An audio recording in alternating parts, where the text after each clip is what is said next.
Hello everybody, this is Mika. This is Paul. Welcome to Swahili Nation Podcast. Naam, hii ndo sehemu pekee kabisa ambayo unapata kila kitu ambacho kinahusu bara la Afrika. Bwana, you're not ready for this, my brother. You're not ready for this, Tanzania. Africa is ready. Hichi ni kitu ambacho hujawahi kutegemea. Kitu ambacho hakijawahi kutokea. East Africa, West, North to South hajawahi kutokea. Unajua bwana Paul, watu wamekuwa wanatutaka kwa muda sana kufanya hii session kwa Kiswahili. Sasa wa Tanzania wako wanalalamika sana. Tunatumia Kiingereza sana. Exactly. Nao tunatumia lugha ya Kiswahili. Wakati umefika sasa. This is the time. You stay right there, don't go nowhere, don't right? Go nowhere. Huu ni wakati ambapo Afrika inakwenda kubadilishwa.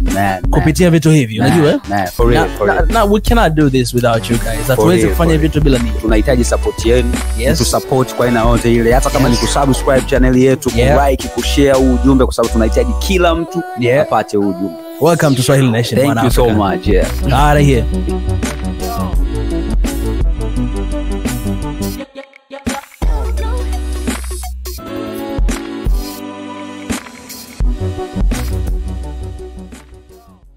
Kubwa sana ajabu, wametumia fedha nyingi sana kufungua ile ili kwamba watoto wajifunze science.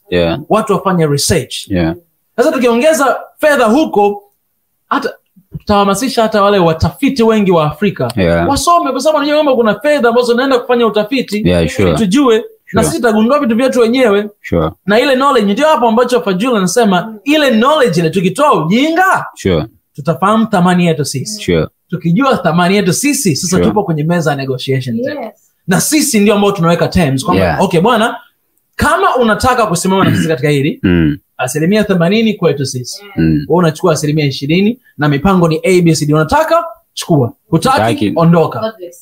Ndio maana Nyerere kuna ile migodi ya nini hizi nani za uranium zilipatikana hapa Tanzania. Nyerere alikataa kabisa, akasema hizi zisichimbwe. Mpaka watoto wetu wazao wetu huko baadaye watakapokuwa na knowledge, watakapokuwa na uwezo, watazitumia kwa sababu zinaweza kupotea.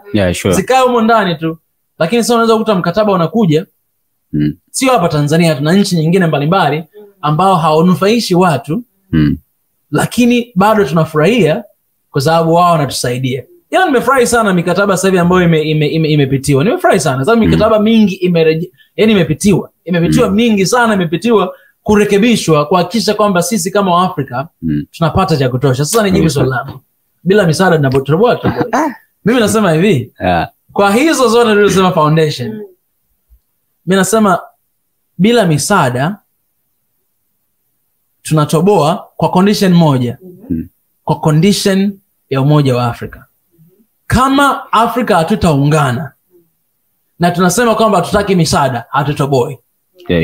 Kwa sababu hatuna uwezo, hatuna hiyo miundombinu, bado hatujajishikamanisha vizuri.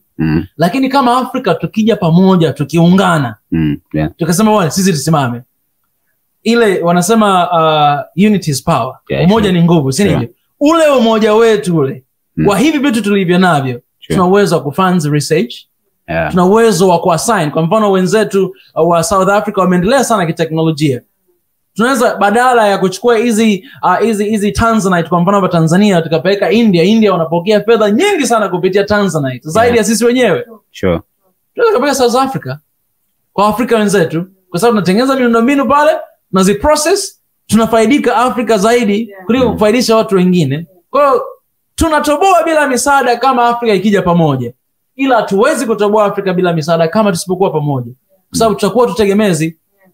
Na hiyo kuwa pamoja kivipi? Kwamba naweza kaa sisi kwa mfano kwa bwawa la Nyerere. Tumetoboa kwa sababu ni Tanzania na Egypt. Egypt ndio wanaojenga ile dala. Wa Ethiopia wenyewe tu wametoboa, wamejenga ile bwawa lao kubwa Afrika kwa sababu wamefanza wenyewe. Yaani wenyewe wamekuja pamoja nchi nzima bila kujali ukabila, bila kujali rangi, bila kujali si vyama vya siasa nini, wameungana pamoja, lile bwawa limetokea. Wametoboa kwenye na imekosa mabilioni ya pesa. Kwa kimsingi sisi tunaweza kutoboa tukijua thamani yetu, tukifahamu sisi ni wakina nani, tukiungana, tukija pamoja, tukishikana mikono kwamba okay tufanye hivi tunafanya. Hatuhitaji kupata shortcut na kupata maendeleo ya haraka ya kesho alafu tukauza thamani yetu sisi kwa watu wengine, au tunawaleta wao eti waje kugundua thamani yetu sisi. Yaani unawezaje ukaleta wao wazungu waje kugundua thamani ya Mwafrika? Hawa waliokuja kutawala waliokuja kuiona bara, wakatawala, wakabadilisha majina ya continent nzima ili kwamba waweke identity nyingine. Siku moja nilisema kwamba identity nini kwa Kiswahili? Yaani natamani Kiswahili kiwe kina flow tu. Hii identity nini nasema? Identity nini kwa Kiswahili? Identity ni utambuzi au? Sio utambuzi. Yaani ile identity. Okay, asili. Ile utambulisho. Yaani ule utambulisho wako ule, utambulisho wa Afrika, siku moja nilisema hivi, utambulisho wa Afrika umechanganywa. Kwa sababu walipokuja hawakutawala tu. Waligundua vitu, wakabadilisha majina yao, wakatufundisha lugha zao, tukaacha lugha zetu, tukasahau majina yetu, wakatufundisha nyimbo zao, hadi system za education zetu wakatupa syllabus zao. Kwa hiyo kila kitu kimsingi yani tupo Tanzania, lakini ni kama tupo UK. Kwa sababu ya system yote. Umeona? Na ndio maana ni rahisi kwao kuja huku. Sasa ile identity, ule utambulisho wetu umepotea. Tukitaka tutoboe lazima turudi kwenye ule utambulisho. Ndio huo ujinga, kuondoa ujinga. Kujifunza, kustudy na kubadilika. Unaonekana kama una neno la kusema, ndio maana umekula nyama zote. Mimi natamani kufahamu, labda nyinyi wenzangu mnafahamu. Kwa Tanzania tunatoa msaada nchi gani? Tunatoa misaada nchi gani? Tanzania juzi hapa tumetoa misaada kule Turkey. Tumetoa $1 billion US dollar. Yeah. $1 billion US dollar. Okay. Okay, what are you saying? You know what I'm look, I was so much joy. You say I need water. The same. I have.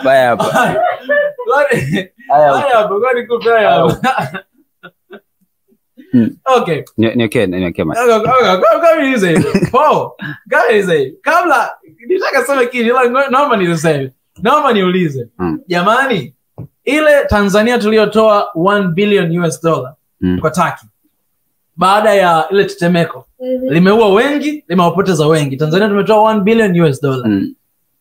Jamani, ile pesa sio kwamba rais ametoa, yani sio kama ni pesa ya rais. Ni pesa ya serikali. Pesa ya serikali maana yake ni kodi za wananchi.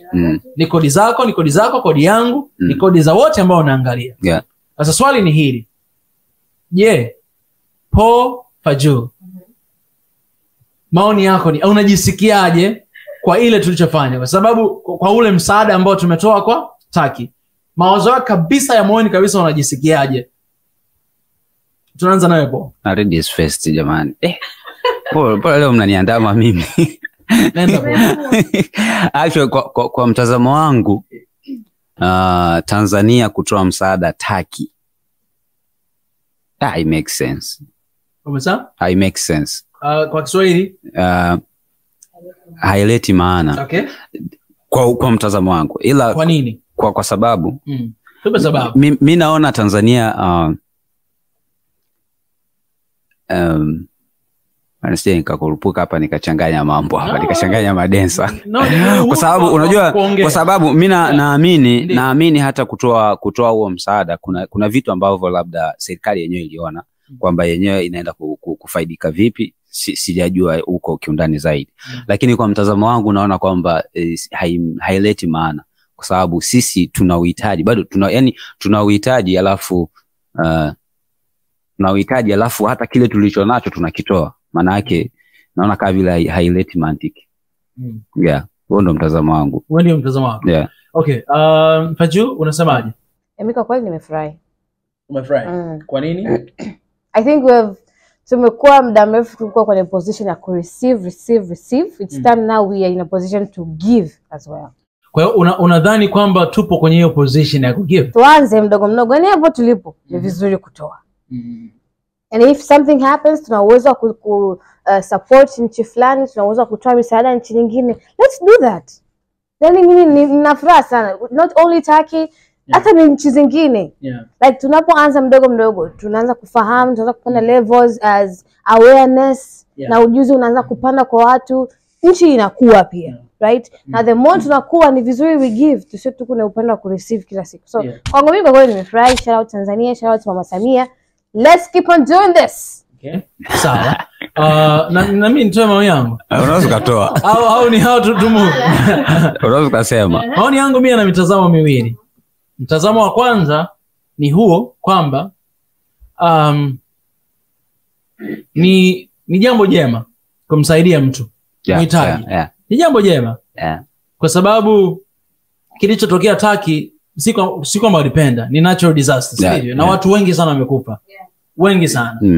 Na kulikuwa kuna pressure. Dunia inaangalia kwamba kila mtu anafanyaje. Nimeona nchi nyingi sana zimejaribu kufanya Turkey hivi na hivi na hivi na kila kitu. Sijajua kama hiyo pressure ilikuwa ipo Tanzania pia. Na sijafahamu kwa nini huo msaada ulitolewa. Ilikuwepo Tanzania kulingana na Watanzania ambao walikuwa hapo kule. Kwa hiyo watu kwa nawaza familia zao na namna ya kumove hivi. Kwa hiyo in a way it makes sense kutoa huo msaada kwa sababu Turkey na Watanzania wengi wako kule wanaishi. Tuna Watanzania wengi wanafanya biashara kule. Na Tanzania yani ni wengi sana, yani ni wengi sana wametoa hivi. Ila natamani kwamba serikali ya Turkey ione hiyo na ijifunze. Kuna siku hapa tuliongea kwamba kuna watu wetu huwa wanapitia magumu sana Turkey. Tumeongea nao kabisa, ubaguzi na kila kitu. Kabisa, yani wanapitia mengi sana na hakuna, siku moja tuliongea tukasema kwamba inabidi watunge sheria za kutulinda. Yani watunge kwamba kama ukionekana kama unambagua ni Mwafrika, adhabu itakuwa ni hii na hii na hii. Kama serikali. Kwa hiyo yani ule msaada ambao unatoa ni kwa unatoa, lakini natamani kwamba wao wana response hiyo positive pia in a way kwamba tuna protected. Lakini sasa mtu kama akikutreat wewe kama kama sio mwanadamu, kama mnyama, halafu wewe unamtreat yeye kama mwanadamu, kunakuwa hakuna balance. Balance inakuwa ifanyike. Kwa upande mmoja naweza kusema hivyo kwamba ni mtazamo mzuri. Ila upande mwingine ambao mimi umenisumbua sana ni kwamba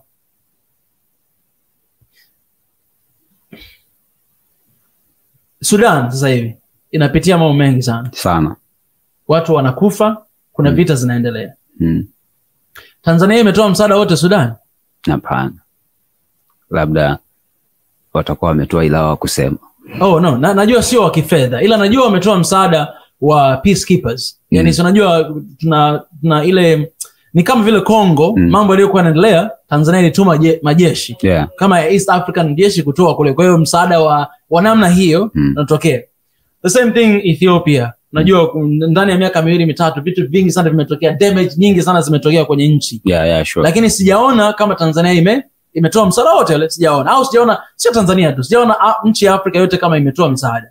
Si ndivyo? Na nchi nyingine mbalimbali. Kongo hao ndugu zetu tumekuwa tunawasaidia kwa muda mwingi sana, yani tunasaidiana.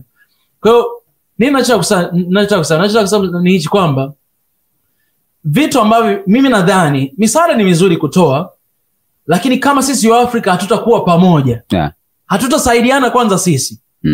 Yani sisi kwa haya mambo yanayoendelea Afrika hatuwezi kutoboa kabisa. Kwa sababu nadhani mahali sahihi pa kwanza ni nyumbani. Yani mahali sahihi pa kwanza ni nyumbani ndugu yangu. Mimi siwezi nikaenda chakula nyumbani kwako na mke wako na watoto wako nikawakupa wewe chakula huku mimi sina chakula. Familia yangu inalala njaa. Utaanzaje? Siwezi. Uwezekani. Yani siwezi kabisa, yani itakuwa haileti maana. Ila kwanza ipa chakula familia yangu, imetosheka, imeshiba, ndipo mimi naenda kukusaidia wewe pia. Kabisa. Kwa mantiki hiyo maana yake ni kwamba kwanza unaanza nyumbani Tanzania, pili hapa nyumbani Afrika, tatu natazama sehemu nyingine. Nafanya hivyo. Okay, kuna hizi emergencies zinatokea, hauombi. Ukiwa una uwezo kama hivyo ulitokea, unafanya kwa sababu huwezi kujua conditions za hiyo na nini imetokea. Ni jambo jema. Ndio maana imebidi nitoe perspective zote mbili kwa sababu hili swali ninaloongea ni jambo ambalo nimeongea na watu wengi sana. Na watu wote wana mitazamo ile iliyogawanyika. Wanasema sisi tuna pesa gani za kutoa misaada? Hatuna shule, hatuna hospitali, barabara bado zinani, tuna mipango mingi. Hiyo $1 billion ingefanya kazi ngapi hapa Tanzania? Na kuna wengine wanasema nini nzuri, tumekuwa tunapokea sana misaada lakini sisi tumetoa. Ni image nzuri katika taifa kwamba tumefanya hivi, na hata wengine watokee tutawapa. Kwa hiyo yani hiyo balance ipo. Yani ni 50-50 pande zote. Na sisi kama Watanzania, kama viongozi lazima tukubali yote. Kwa sababu katika jambo hilo sio kwamba wote watakaoelewa. Kabisa. Umeona, lakini ni vizuri sana kama sisi wa Afrika tukisaidiana. Kwanza sisi kwa sisi nilifurahi sana kuna wakati serikali ilituma vyakula, nadhani ilikuwa ni Zambia au Malawi. Kulikuwa kuna shida ya njaa, ikatuma rais akapiga simu Malawi nadhani au Zambia. Kama sikosei kaongea akasema bwana na tatizo hivi na hivi, akasema tunatuma chakula.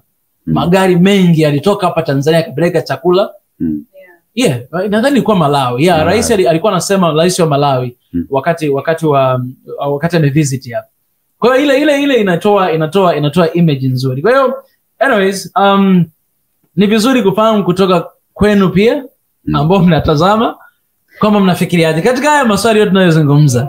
Na nyinyi mtuambie, bila misaada tunatoboa Tanzania, tunatoboa hatutoboi. Sisi tumetoa mitazamo yetu. Jamani, kuna mtu yote hapa kuna mtazamo ameuacha nataka useme chochote kile ambacho kipo? No. Kabla hujafunga hiyo topic. Ila unajua yani nataka nikazie tu ile mwanzoni nilichokisema before. Sema kitu kipya. Sababu hicho kitu ulichokisema tayari kipo. Na kazia. Ili jamaa mkorofi huyu. No. Sababu hamna haja kurudia, ni vitu vile. No, sirudi na kazia. Alright. Sasa kazia ni kurudia tu. Au unaonaje? Niache au? No, nenda. Unajua nilichokuwa nataka nikiseme ni kwamba bado still sisi ndo tuna matatizo Afrika. Yaani kila kitu ambacho tutakizungumza sisi ndo tuna matatizo. Na matatizo yako mengi sana. Hatujasema hata mambo ya rushwa. Unajua hata rushwa huku zinapelekea hata si kuendelea kuwategemea. Ndio. Rushwa. Umeona? Rushwa. Nini jamani? Mimi narudia tulichokisema. Poa people.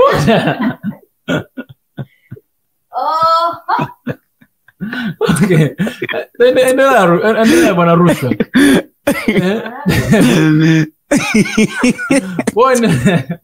No, siendelei. Anasema rushwa inasababisha hichi kinachoendelea tuendelea kudemand sana. Unapopunguza hicho. Sababu unadhani unasema topic point nzuri sana. Kwa nini unadhania hivyo? Kwa nini unadhania rushwa?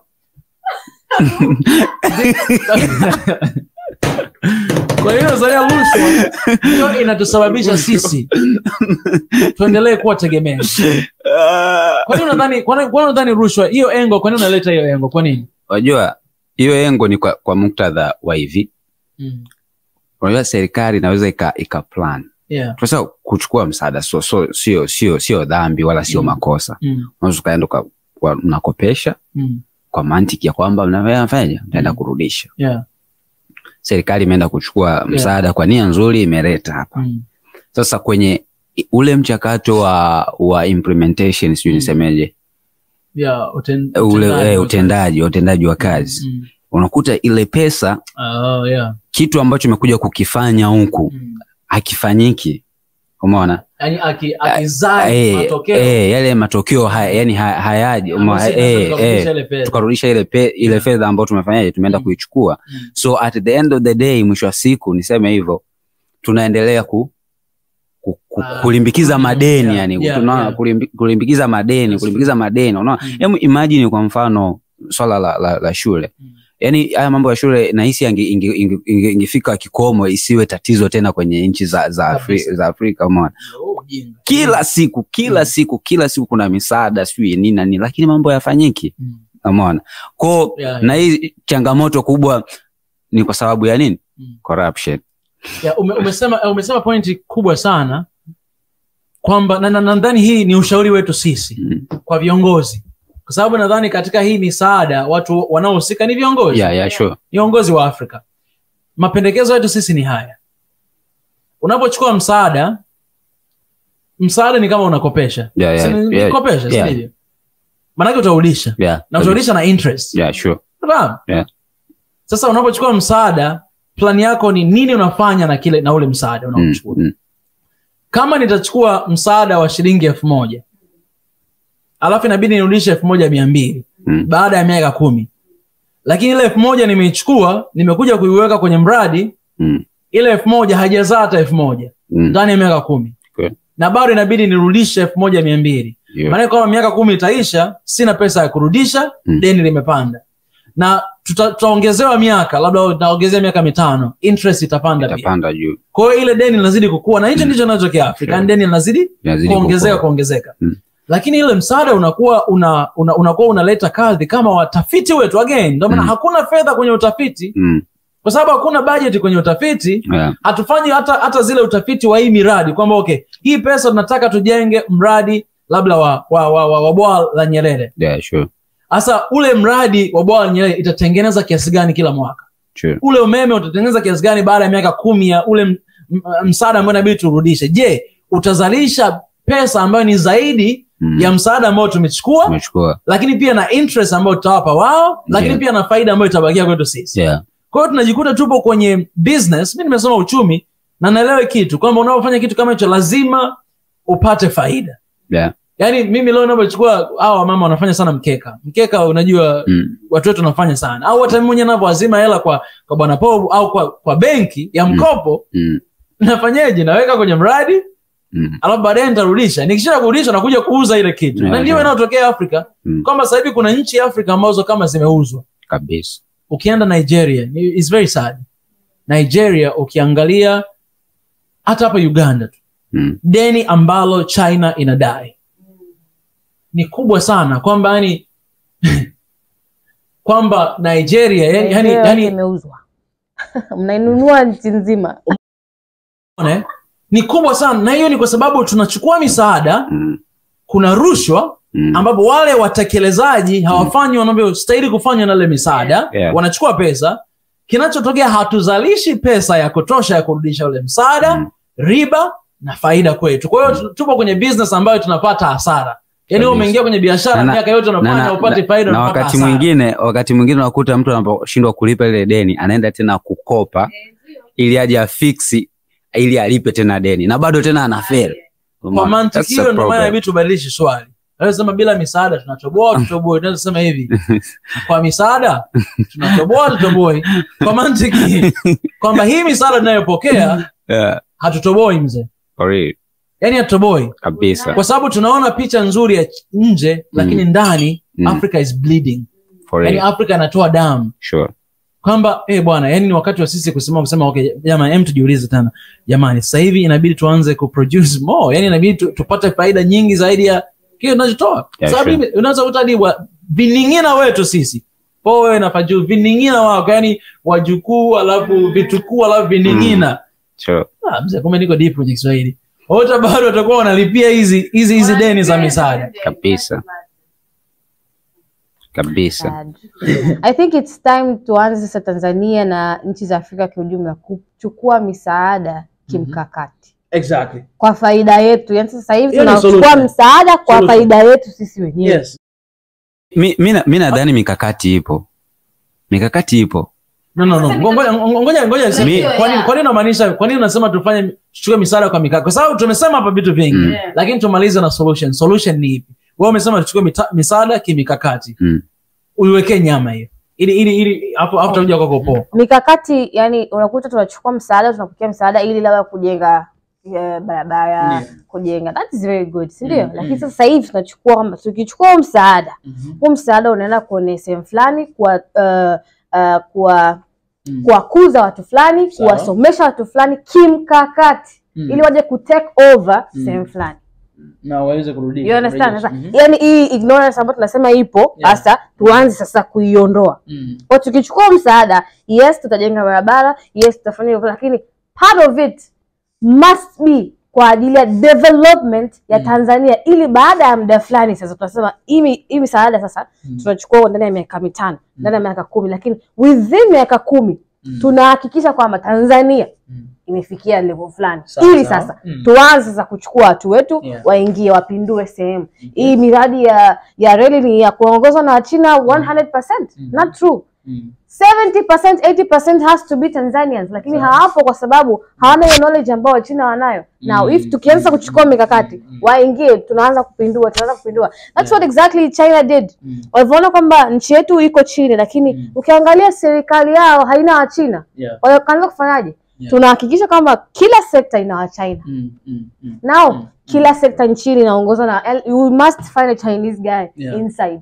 You understand? Walivyofanikiwa kwenye nchi yao wakaanza kutoka sasa nchi za nje.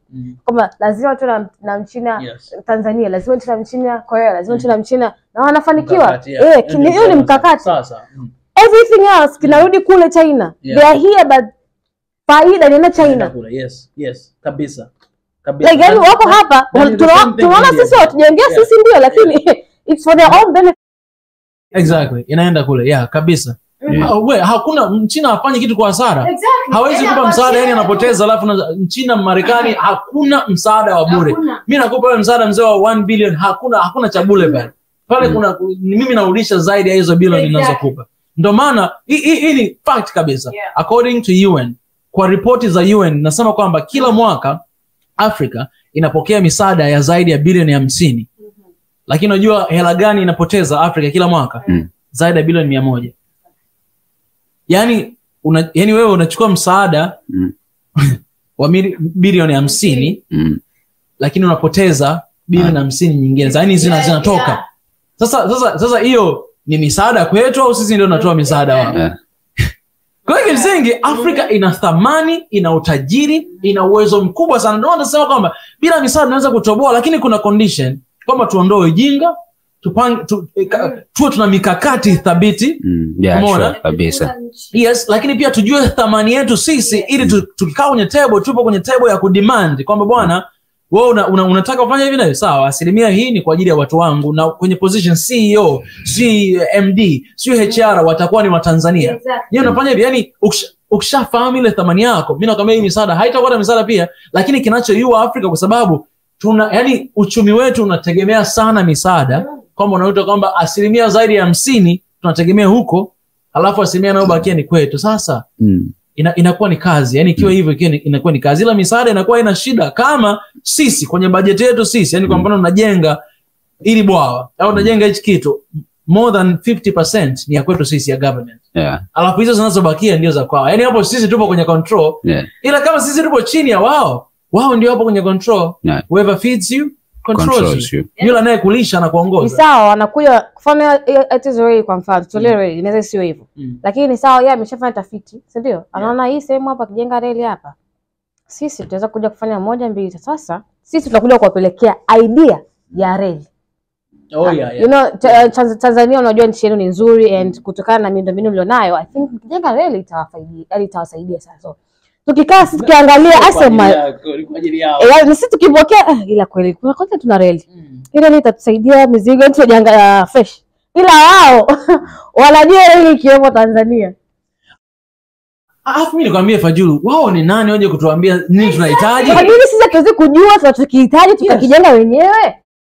Kama serikali yenyewe ndio imesema kwamba sisi tunahitaji reli, sasa watafute watu wa kutupa msaada hapo, sawa kama ni hivyo. Ila sasa wenyewe wanakuja wanasema kwamba hivi na hivi na hivi, sisi hii sio sawa. Yani manake bado tunaongozwa, si unajua? Sure. Bado tunaongozwa, yani kama mzee hujui, yani hujui cha kufanya. Yani nakuja kuambia ni nini cha kufanya na ninakupa fedha. Yani mimi ni sugar daddy. Nakusaidia na kujenga. Afrika ina sugar daddy. Na sugar mommy out there. Yani kweli kabisa na sugar daddy. Na tunapenda kufanya hivyo. Afrika ina sugar daddy. Kwa namna nyingine Afrika ina sugar daddy. No, uko sahihi kabisa. Ni sugar daddy. Ndio maana yake. Je, unadhani Afrika tunadanga? Unadhani Afrika tunadanga? Hiyo ni swali. No, unadhani Afrika tunadanga? Uko sahihi. Kwa sababu tunadanga kiukweli. Kwa sababu leo tutaenda kuomba China, tutatoka hapa tutaenda Marekani, tukitoka hapa tutaenda Ufaransa. Kwa ndo mantiki na tunapata fedha. Definition ya kudanga ni si ndo maana, yani kudanga ni mwanamke, kudanga mwanaume anaweza kudanga. Hata mwanaume. Wakuta leo yuko hapa, kesho yuko pale. Kwa faida zake yeye mwenyewe anazostaka yeye mwenyewe. So hiyo ndo mantiki yake ya lakini pia anapata fedha. Anapata ndo maana yake. Sasa Afrika tunadanga? Kwa mantiki kwamba leo tunaenda China, kesho tuko Marekani na tunapata fedha. Na sikija nyumbani zinafanyaje? Tunajua danga kama jinsi alivyo. Akipata fedha anatumia vitu kwa luxury. Hata kula chips leo, akitoka hapa ataenda kula sambusa. Leo si tutafuta klabu gani, hela imeisha. Anarudi tena kwa danga mwingine. Atanunuliwa gari, au Afrika hapa inanunuliwa labda si nini, jengea service. Labda kakisima kama maji, umeona. Zikisha hela unarudi tena huko. Kwa maana yake Afrika wana danga. Fachu unasemaje? Afrika tudanga. Danga tudangi. Title nzuri sana. Ndio nasema Afrika. Sisemi nchi yoyote, nasema Afrika hatudanga. Unajua ubaguzi pia unakujaga hapo. Yaani Tanzania kila kwa nchi za nje anabaguliwa sio kwa sababu ya weusi tu. Ni kwa sababu inajulikana ametokea Tanzania, nchi ambayo haitamani, hawajitambui. Kwa hilo Fajiri umesema vizungu, nikupe experience yangu mwenyewe. Nikupe experience yangu mwenyewe kwa sababu nimekaa miaka 9 kwenye nchi fulani huko nje, na kila siku nilipotoka nyumbani nime experience. Kwa experience ni kupitia, nimepitia huo ubaguzi. Kuna siku moja, sio siku moja, mara nyingi sana mtu anaulizwa hivi kwamba umetokea wapi? Kwanza hata bila kuuliza hivyo nakuuliza umetokea Marekani? Umetokea Jamaica? Sio umetokea Thailand? Hawasemi Afrika kabisa. Huko mimi naona kabisa mimi mtu mweusi, mimi Mwafrika. Hawasemi kwa sababu hawaamini kama Mwafrika anaweza kufika kule. Swali linalofuata nimeulizwa mara nyingi kwamba umefikaje hapa? Nikasema nimetembea mzee. Toka Tanzania mpaka hapa nimefika. Alafu wanauliza maswali hivi. Afrika mna viatu? Mna vioo? Mimi nimeuliza swali. Afrika mna wali? Nimeuliza swali. Kwa sababu nini? Vitu wanavyoviona wanaona, sababu wale wanaoenda kuomba, hizi NGOs zinazoenda kuomba, mashirika sio kwa kiserikali, wanaonyesha hizi picha za watoto wasiokuwa na viatu, wasiokuwa na nguo, nje zinatembea hawana fedha, hawana vioo. Nikisema Tanzania huwezi kujenga nyumba bila kujenga choo kwanza, hizo ni sheria. Wali wana Tanzania sio naishi. Nakula wali kila siku, njoo Tanzania uone. Nikawaleta marafiki zangu 5 hapa Tanzania, nikaja nao rafiki yangu amefika hapo Julius Kambarage Nyerere. Alipokuwa na tour alisema kwamba nilijua nimepotea. Sikujua kama nimefika Afrika. Yes. Nikampeleka Zanzibar, akasema bwana nimekuwa Hawaii ila Zanzibar ni nzuri kuliko hata Hawaii. Mimi nimeenda Hawaii. I prefer here. Sasa huo ubaguzi na hiyo kitu, yani image ya Afrika inaharibika sana nje kwa sababu sisi ni nini? Ni waombaji. Yeah, sure. Sasa lazima tubadilishe hiyo mindset. Yani sio kila mtu anayekuja anataka kusaidia ukubali msaada. Wakati mwingine lazima useme kwamba bwana, sisi wenyewe tujaribu kufanya sisi wenyewe. Tunaweza. Tumejenga ikulu ya Tanzania sisi wenyewe wa Tanzania. Tumeweza, tumefanya hivi. Wa Ethiopia wamejenga ile bwawa, wameweza. Wakati mwingine unakataa si kwa sababu unaweza kufanya 100%, lakini kwa sababu unataka ujenge mindset ya watu wetu, kuamini katika uwezo wetu kwamba we can do it. Tuna uwezo wa kufanya na hakuna kitu kinachoweza kusimamisha. Na huyo ndio anadhani lesson ambalo Afrika inahitaji kuanzia sasa, kujua kwamba tunaweza. Kabisa. Uongozi huu wa sasa umetufundisha sana hivyo kwamba tunaweza. Awamu hii awamu ya 5 umetufundisha sana kwamba tunaweza kufanya vitu, na watu wana hiyo imani. Natamani awamu zinazokuja na zinazoendelea na Afrika nzima itumie huo uwezo, yani ile ya kujiamini.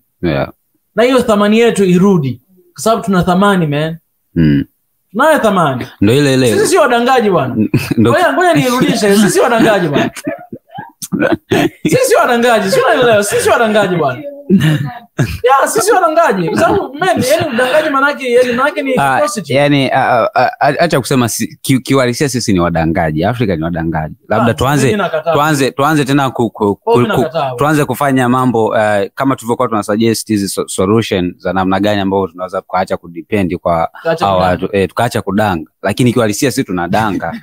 Umeona? Lakini pia umesema vizuri Mika kwamba tukiamua sasa tunaweza. Misaada tunaweza tukahitaji, lakini tuanze Tanzania, tuanze. Tuanze. Kama tunataka kujenga ile sawa, tuanze watukute tutakapoishia. Ndo aje. Kuliko wanakuja wanaanza na sisi from the beginning. Ndio maana credit nyingi zinaenda kwao. Exactly. Unakuja Afrika inaonekana kama China. Yaani kabisa inaonekana sababu kila kitu kimejengwa kwa fashion ya kwao, vitu vyao, lakini sasa tukianza sisi wenyewe tumefika 40%, tumefika 60%. Okay. Now we can call in people who can. Lakini pia tunapoteza identity yetu. Tunazidi kupoteza identity yetu sasa hivi. Tunazidi kupoteza utamaduni wetu, na sasa Afrika inaonekana kama ni koloni ya same plan. Kwa sababu hizi baba zitakaojenga kwa standards kwao, mama au wakandarasi watajenga kwa ramani za kwao. Where is our identity? Tuanze sisi wenyewe kutaka na kuamua sisi tunataka iwepo hivi, tuanze. Wakifika waendeleze tulichokianzisha sisi kwa namna yetu sisi. Sio tukae wao ndio no sisi tuanze hata kama hatuna fedha tunahitaji bilioni 10 kujenga kitu fulani, tuna bilioni 3 tuanze na bilioni 3. Hizo nyingine zitakuja. Zitakuja. Tukianza hapa nilisema last time tukianza hata kama ukisema kila Mtanzania achangie shilingi 500 kila Mtanzania atachangia hiyo tutamaliza. Ila tujengewe hii imani kwamba tunaweza. Serikali tunaweza kuchangia. Mimi naweza kuchangia hata 10,000. Sasa Tanzania achangie 1,000, mimi nitoa 10,000 nichangie kwenye mradi. Sina pesa ila nitatoa.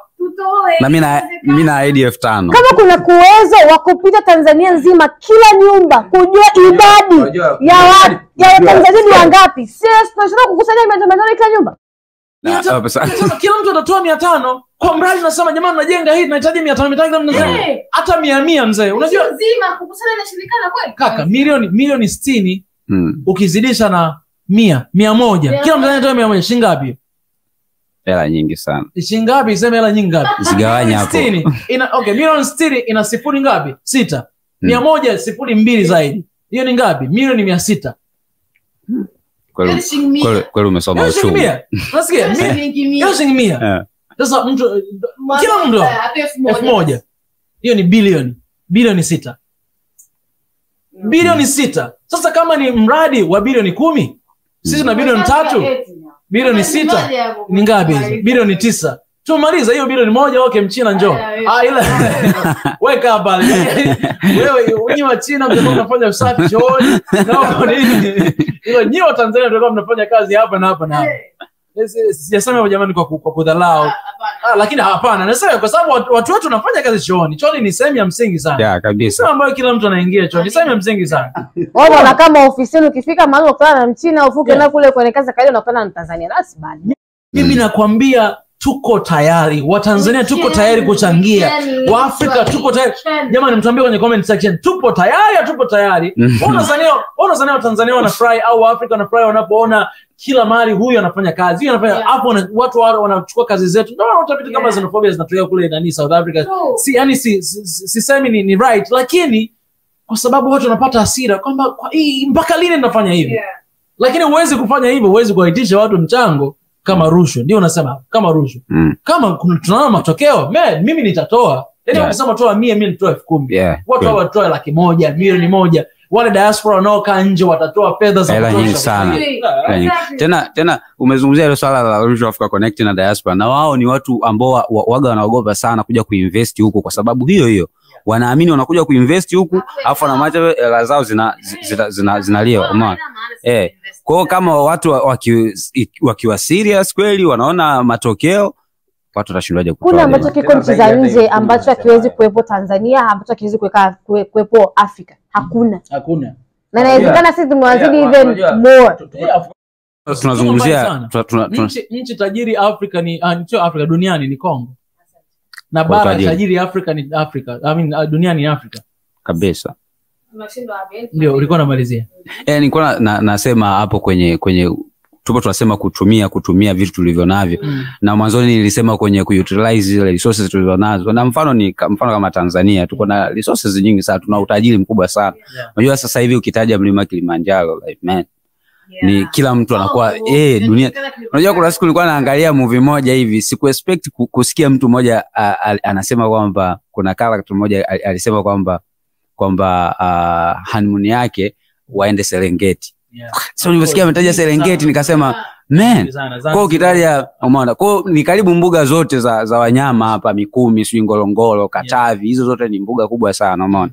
Cha ajabu pia hata vyanzo vya maji vilivyo navyo, unaona. Kuna wakati hapa hata unakuta kuna tatizo la maji. Imagine wakati tumezungukwa na maji kila sehemu, umeona. Hiyo inaonyesha kabisa kwamba hatujui namna ya kuutilize resources tulizonazo sisi, umeona. Ni utajiri mkubwa sana.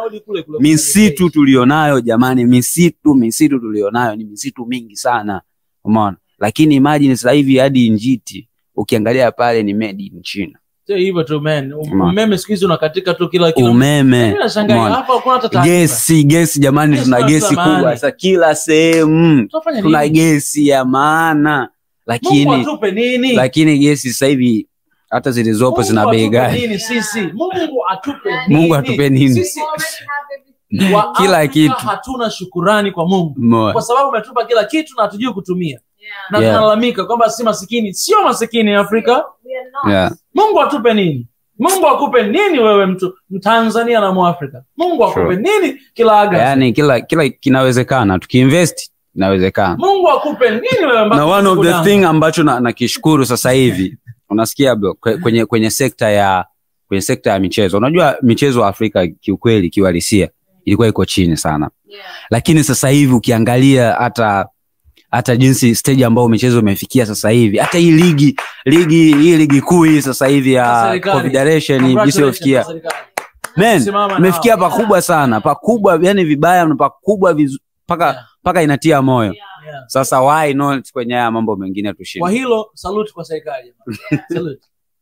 Saluti kabisa. Yes. Unajua kwa Kikorea tuna msemo mmoja unasema Pyongjugo yakjugo.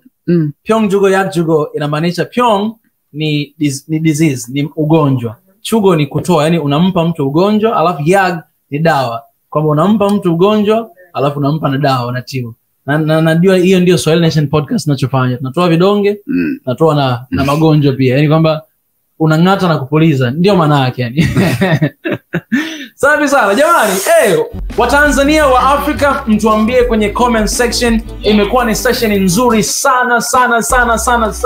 Ninyi mtuambie mawazo yenu, ninyi mtuambie mnawazeje, mnafikiriaje.